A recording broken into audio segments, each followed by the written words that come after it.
Hello students, welcome to online English class. In today's class we will talk about the explanation of poetry section with reference to context. आज की class में हम बात करने वाले हैं कि किसी भी पोएम की जो स्टेंजाज जो हमने पहले से रीड आउट कर रखे हैं या पहले से हमने जिनका स्टडी किया है, वो स्टेंजाज अगर आपको मिलते हैं तो उन स्टेंजाज की आप एक्सप्लेनेशन कैसे करेंगे। तो class 10th standard 9th standard के सिलेबस में जैसा आप देखते हैं कि पोइट्री सेक्शन से रिलेटेड आपको एक स्टेंजा देते हैं एग्ज़ाम में और उस स्टेंजा को आपको एक्सप्लेन करना होता है। तो जिस तरह से हिंदी में हम कोई पद्यांश एक्सप्लेन करते हैं, ठीक उसी तरह से इंग्लिश में भी आपको एक्सप्लेनेशन करनी है। सिंपली बोलें तो जिस तरह से हिंदी में हम व्याख्या करते हैं किसी पद्यांश की, ठीक वैसे इंग्लिश में आपको किसी स्टेंजा की आपको व्याख्या करनी है, उसे एक्सप्लेन करना है। तो आज का जो टॉपिक है वो अपना यही है, explanation with reference to context, यानी रेफरेंस और कॉन्टेक्स्ट के साथ एक्सप्लेनेशन करनी है। रेफरेंस टू कॉन्टेक्स्ट का मतलब होता है सह प्रसंग, यानी रेफरेंस संदर्भ, कॉन्टेक्स्ट प्रसंग, तो दोनों को एक साथ लिखेंगे सह प्रसंग हो जाएगा। तो आज जो हम बात करेंगे वो रिस्क पोइम का जो स्टेंजा है, कोई भी तरह का स्टेंजा अगर दिया हुआ है तो आप उसे किस तरह से एक्सप्लेन करेंगे। तो रिस्क पोइम जो हमने पढ़ी है प्रीवियस क्लास में, उस रिस्क पोइम का अगर सपोज़ कोई स्टेंजा आपको मिलता है तो वो एग्ज़ाम में कैसे मिलेगा, उसको आप कैसे एक्सप्लेन करेंगे। तो प्रीवियस क्लास की जो हमारी स्टडी थी, हमारी रीडिंग थी, उसी की बेस पर हम आज की क्लास में इस एक्सप्लेनेशन को कंप्लीट करने वाले हैं।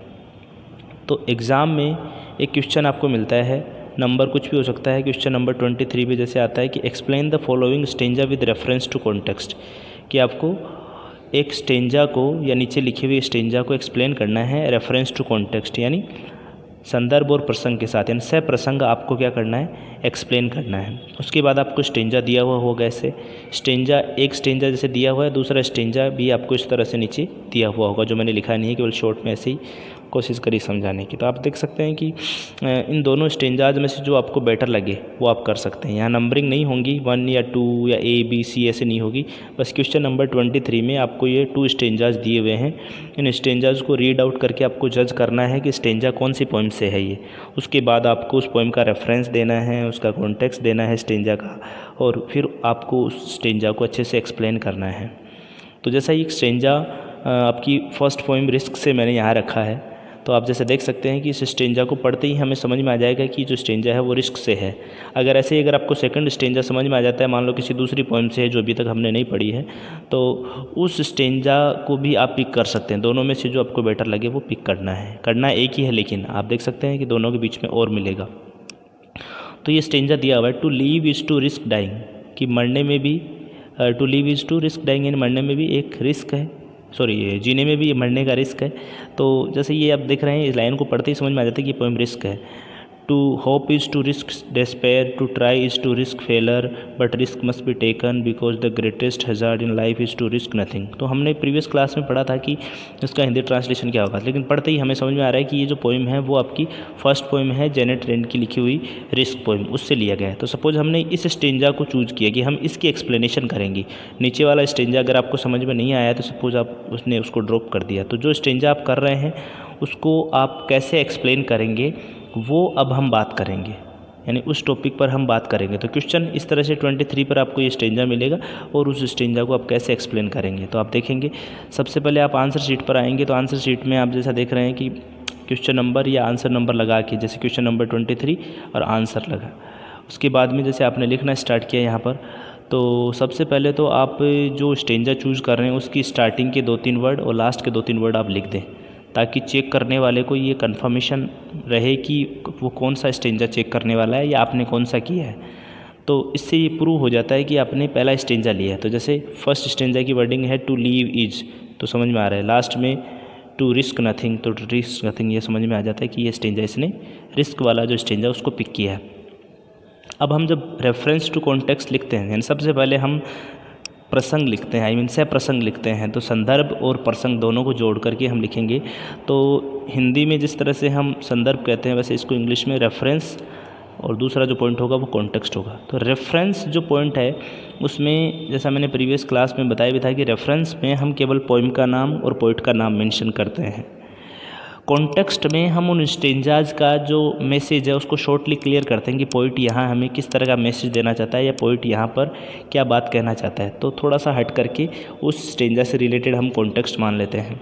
तो जो अभी ने स्टेंजा पढ़ा है, जैसे आप देख पा रहे हैं कि ये स्टेंजा जो है वो सिंपली हमें बताता है कि जीने में भी मरने का रिस्क है, होप जो है उसको रखने में भी एक निराशा का रिस्क रहता है, और किसी कार्य को करने की कोशिश में भी एक फेलर की रिस्क रहती है, इसलिए रिस्क को लेना चाहिए। तो यहाँ पर पोइट जो है वो रिस्क के बारे में बताता है कि जब तक रिस्क नहीं लेंगे तब तक आपको कोई रिटर्न मिलने वाला नहीं है।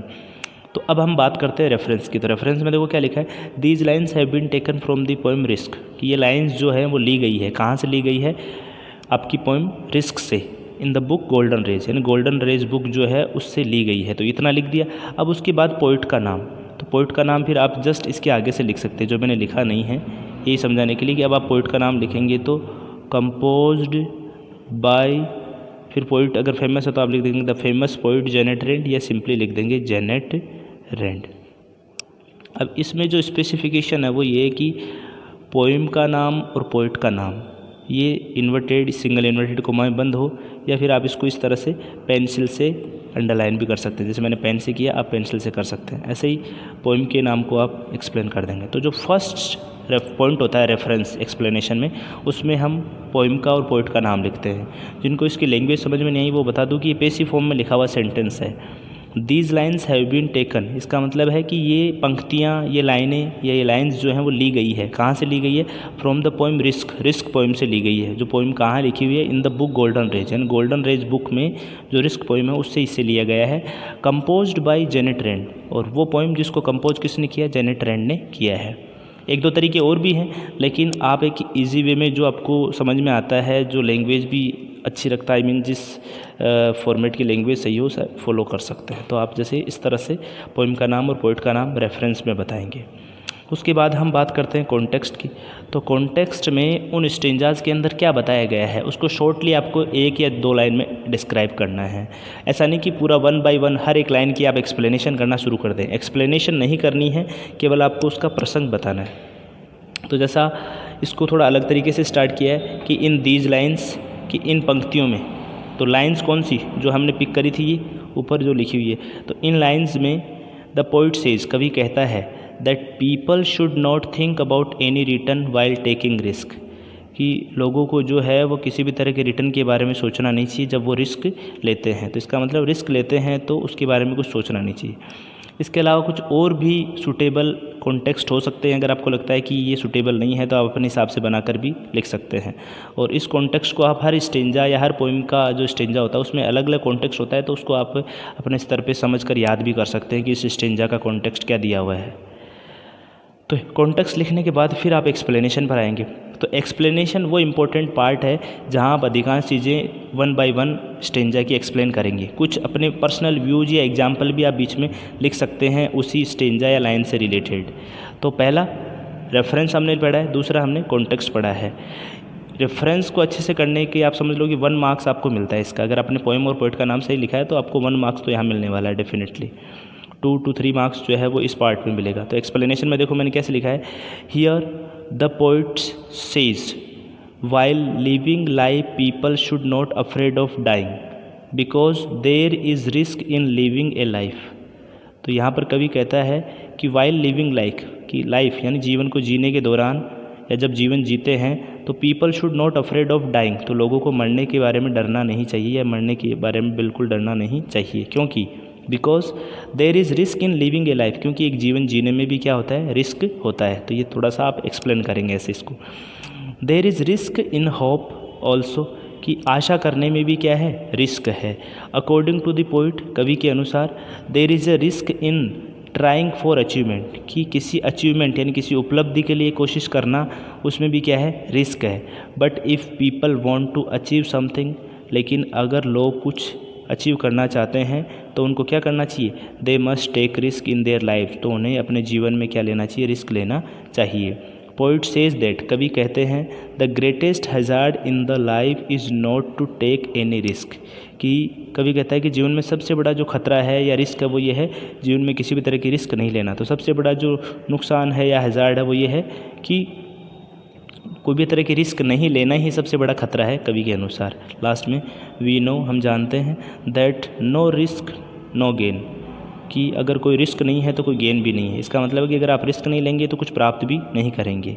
दस इस प्रकार, ये कंक्लूजन लाइन है, इस प्रकार द पोइट से, इस कवि कहता है that people must take risk, लोगों को रिस्क लेनी चाहिए। तो इस तरह से आपको इसको एक्सप्लेन करना है। इसकी लैंग्वेज जो है वो थोड़ी बहुत एक्सेप्टेड है, अगर आप अपने हिसाब से भी लिखते हैं तो भी उसे एक्सेप्ट किया जाता है, बस ग्रामेटिकली सेंटेंस जो है वो करेक्ट हो, ठीक है। और इसे एज इट इज़ कॉपी या रटने की ज़रूरत नहीं है, आप कुछ सेंटेंसेज अपने स्तर पर आप बना करके भी आप अपनी लैंग्वेज में लिख सकते हैं। उसके बाद ये 3 पॉइंट तो जैसे आपको हर गाइड में, हर जगह बुक्स में मिलते ही हैं। पहला पॉइंट रेफरेंस जो हमने पढ़ा है, कॉन्टेक्स्ट, फिर एक्सप्लेनेशन, ये इंपॉर्टेंट पॉइंट है। इसको आप अच्छे से थोड़ा सा एक्सप्लेन करेंगे, कम से कम 40 वर्ड्स के आसपास मिनिमम उसकी लैंग्वेज होनी चाहिए, आई मीन वर्ड लिमिट होनी चाहिए। तो 40 to 50 वर्ड्स तक आप लिख सकते हैं। उसके बाद अगर बात करें तो क्रिटिकल कमेंट्स, तो क्रिटिकल कमेंट्स भी एक ऐसा पॉइंट है जो आप जोड़ सकते हैं। आपको ये गाइड्स वगैरह में दिया हुआ नहीं मिलेगा, लेकिन फिर भी आप इसको ऐड कर सकते हैं। तो उससे आपका कंक्लूजन, अगर यहाँ कुछ प्रॉब्लम्स रहती हैं या कुछ आपने वर्ड लिमिट कम करी है या लैंग्वेज ठीक नहीं है, तो वो चीज़ें कवर अप हो जा मतलब कई बार वो चीज़ें जो है वो कवर हो जाती हैं। तो क्रिटिकल कमेंट्स जो हैं उसमें आप क्या लिख सकते हैं, लैंग्वेज के बारे में बता दो, आप राइटिंग स्टाइल के बारे में बता दो, और जो वर्ड्स हैं, वर्ड मीनिंग है, उनके बारे में बता सकते हैं। ये सिंपली 2-3 पॉइंट ऐसे हैं जो आप किसी भी एक्सप्लेनेशन में लिख सकते हैं। जैसे यहाँ लिखा है द लैंग्वेज इज़ सिंपल, कि जो भाषा है या लैंग्वेज जो है वो सरल है। स्टाइल इज़ ऑल्सो गुड, तो स्टाइल भी अच्छी है, तो आप इसको ऐसे भी लिख सकते हैं, राइटिंग स्टाइल या कंपोजिशन स्टाइल, वो भी एक्सेप्टेड है। Words are easy to understand, words जो हैं वो समझने में आसान हैं, तो ये चीज़ें लिख सकते हैं। इसके अलावा और क्या लिख सकते हैं, तो जैसे हम आगे पढ़ेंगे कि अगर कहीं पर कोई स्टेंजा में कंपैरिजन की है तो वो कंपैरिजन बता सकते हैं। इसके अलावा अगर कहीं पर फिगर ऑफ स्पीच का इस्तेमाल किया गया है, कोई अलंकार यूज किया गया है, तो उसको इंग्लिश में हम सिमिली, मेटाफर जो भी यूज किया गया है उसके बारे में हम बता देंगे। थर्ड, कोई राइमिंग स्कीम अगर स्टेंजा में है, यानी अगर लास्ट में उनकी राइमिंग मिल रही है स्टेंजा की लाइंस की, तो वो राइमिंग भी हम बता सकते हैं कि उनकी राइमिंग ए बी है या ए बी है। जो भी राइमिंग स्कीम होती है उसको हम रीड आउट करके और यहाँ पर लिख देते हैं। तो ये कुछ बातें हैं जो क्रिटिकल कमेंट में लिखते हैं। तो आज की क्लास में जो हमने पढ़ा है वो है एक्सप्लेनेशन। सबसे पहले रेफरेंस, जिसमें हम पोइम का और पोइट का नाम लिख देते हैं। कॉन्टेक्स्ट, तो कॉन्टेक्स्ट शॉर्टली हम बताते हैं कि इस स्टेंजा में किस तरह की बातों का जिक्र किया गया है, वो 1 से 2 लाइन में आप लिख सकते हैं। फिर एक्सप्लेनेशन में हर एक लाइन को आप एक्सप्लेन करेंगे जैसा दिया हुआ है। और हिंदी में जैसे हमने एक्सप्लेनेशन पढ़ी थी, या हिंदी में जैसे हमने हिंदी ट्रांसलेशन पढ़ा था स्टेंजा का, वही सारी बातें आपको इंग्लिश में अपनी लैंग्वेज में बना करके लिखनी है। और लास्ट में क्रिटिकल कमेंट लिखना है। क्रिटिकल कमेंट को आप इस तरह से 1 2 3 या स्टार लगाकर या एरो लगाकर भी आप ऐसे पॉइंट बना करके लिख देंगे, 2-3 पॉइंट बनाने। तो इस तरह से आप A4 साइज़ का जो ये पेज है, पूरा पेज यूज़ करने की कोशिश करें। ऊपर से आप 1-2 लाइन या मतलब अगर थोड़ा सा लीव करके स्टार्ट करेंगे तो लास्ट में आप इजीली इसको कंप्लीट कर लेंगे। कुछ लाइंस जो हैं वो बचेंगी ही, इजीली कवर हो जाएगा। तो इस तरह से अगर आप फॉर्मेट को फॉलो करते हुए और सिस्टमेटिक वे में अगर आप इसे एक्सप्लेनेशन को लिखेंगे तो मार्क्स कटने के चांसेस बहुत कम हो जाते हैं, और आपका जो एक्सप्लेनेशन है वो भी काफ़ी अट्रैक्टिव होगा। आगे हम अदर पोइम्स की जो स्टेंजाज हैं उनकी एक्सप्लेनेशन करेंगे। Thank you.